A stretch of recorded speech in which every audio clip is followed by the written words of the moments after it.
My name is Audrey McCool, and I'm also part of the Texas Tech CPRIT project research team. And this is part 3 of the series that we're doing to try to help the Muleshoe community reduce their risk for cancer. I'm going to talk now about activity and the importance of physical activity for your health as well as for cancer prevention. So first of all, I think we need to know what is physical activity. What are we talking about? Well, if we get a dictionary-type definition, it's any bodily movement produced by skeletal muscles that results in expenditure of energy. So it's not just going swimming, it's not just going running, it's not just lifting weights, it's anything that you do that is actual movement or physical activity. And physical activity is really a very critical component of the energy balance to help prevent obesity, but it's a balance between what you eat and the energy that you expend. And it very much influences health from many factors. Where can you do this physical activity? Again, a lot of people have an idea that if I'm not at the gym, or I'm not at the pool, or I'm not somewhere, I can't be doing physical activity. Well, that's not true. We don't need a pool, we don't need a gym, we don't need anything special at all in order to be physically active and improve our health. Regular physical activity, what can it do for you? Well, there's a number of things that happen if you are physically active on a regular basis. First of all, it helps to control weight. And we know that obesity and overweight is increasing markedly throughout all populations here in the U.S. We also know that there's an increasing relationship being shown between obesity and any number of health conditions. So if you can just help keep your weight under control with physical activity, that in itself is a real plus. It also helps to maintain healthy bones, muscles, and joints. And that becomes particularly important as we age. As we know, bone fractures are a major problem among older persons. So by keeping active physically, we're able to help maintain our bone strength throughout our life. Also helps reduce the risk of developing high blood pressure. Again, it's been shown, and I'm sure some of you have been told this by your doctor, just go out, take a walk every day, and see what it can do to help you with your blood pressure control. It also reduces the risk of developing diabetes. Another major health problem that we're seeing throughout all populations is a dramatic increase in the rate of type 2 diabetes. Exercise, again, can help keep the risk for developing diabetes down. Again, it's related to obesity as well. It also promotes psychological well-being. It allows you to get your mind off your stress or other factors if you're out doing some kind of physical activity. And finally, it reduces the risk of death from heart disease. So do we believe all those things? Oh, yes. There's convincing evidence that physical activity is associated with the reduced risk of cancers of the colon and breast especially. And this is some of the newer research relating activity to cancer, but we're seeing more and more connection between activity and cancer risk. We also know that colon risk is a very high incidence rate these days. It's a major killer for cancer, and we've all been involved with trying to reduce breast cancer risk. So activity helps in both of those areas.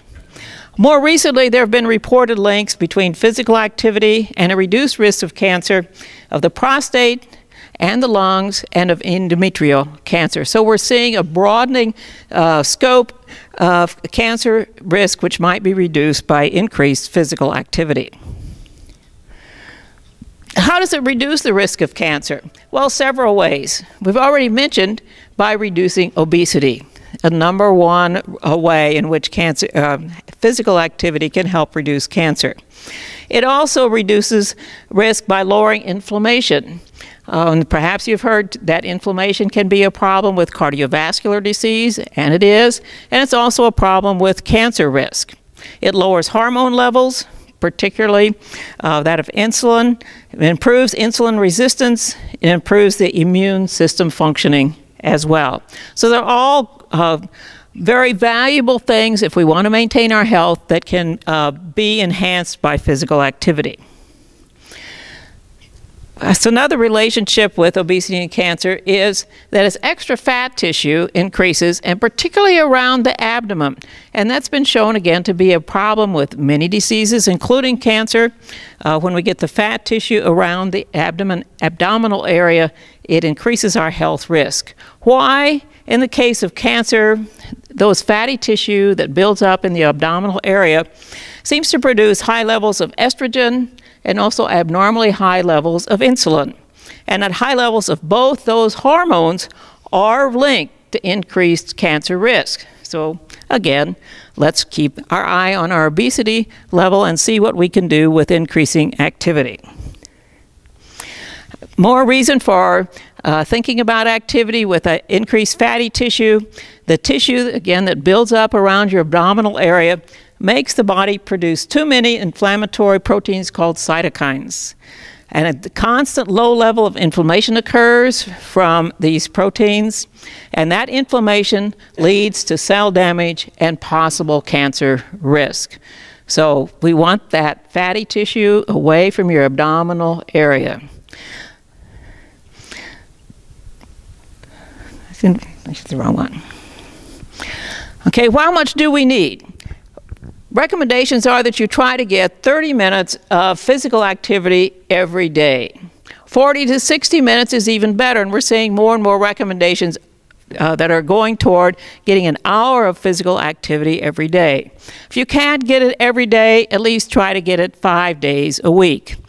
And again, you don't need to get this all at one time. You don't need to go out and be running around the track for an hour every day. You can do a variety of activities, and you can do it in short bursts of activity of 10 to 15 minutes, and all of that will add up over the course of the day. Your goal is 30 to 40 minutes of physical activity during the day. And you want to do a variety of physical activities. Yes, it's great if you'll just go walking 30 minutes every day. It's even better if you'd go walking maybe even 20 minutes or 25 minutes and maybe spend 10 minutes of lifting some weights of whatever level you are comfortable with. Because you want to build up strength, maintain strength. You want to build up endurance, and walking and running are likely to do that, but they're not going to do much with your biceps. On it, you're going to need to lifting some kind of weights to maintain strength. And particularly important as you age is maintaining flexibility, stretching those muscles. It's maintaining flexibility that helps older people maintain their balance and can help prevent falls. Studies indicate also that it's the more you watch TV, and I'd like to expand that, although that's not what's in the study reports, is not only watching TV, but sitting in front of the computer, maybe working on your Facebook account. Anyway, that for every 2 hours of daily television watching or playing on your Facebook account, the risk of having type 2 diabetes goes up 40% and the risk of obesity by 23%. And we know that obesity can be a real problem related to cancer. So of course the risk for cancer also increases. So if you sit down after dinner, let's say around 6 o'clock in the evening, and you spend the next 4 hours till 10 o'clock till it's bedtime, never getting off the sofa, whether you're watching TV or never getting out of the chairs, you're working on your Facebook, you could increase your risk of type 2 diabetes by 28%. And the risk of obesity by almost 50%. Now that's asking for a lot of health risks that you can readily avoid by keeping physically active. So what can you do?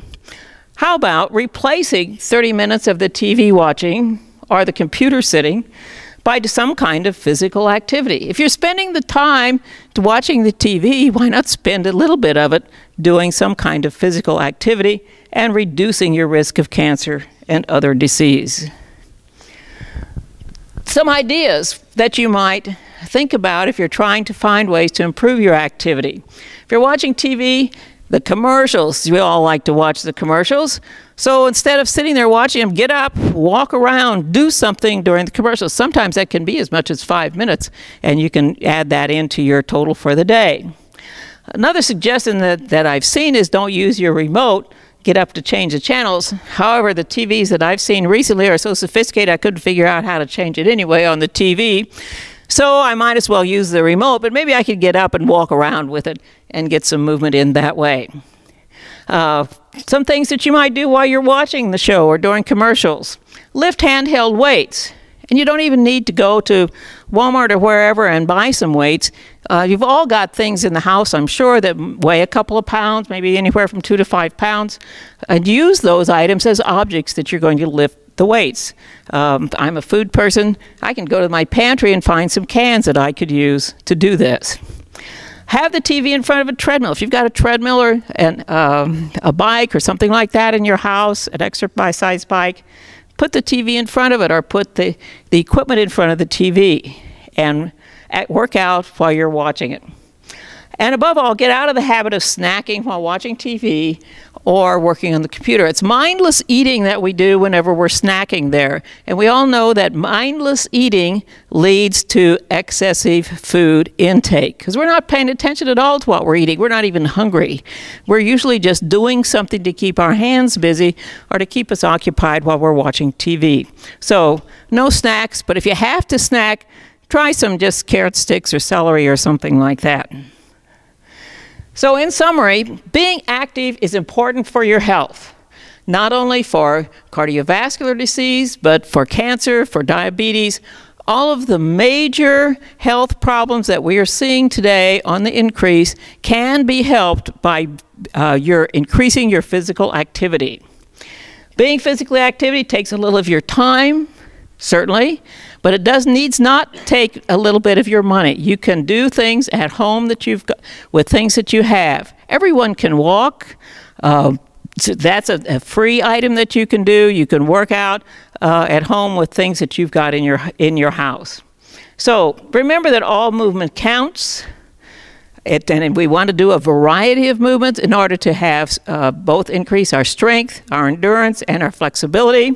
And so we encourage you to start. And so why not start today to improve your health by increasing your physical activity? Thank you.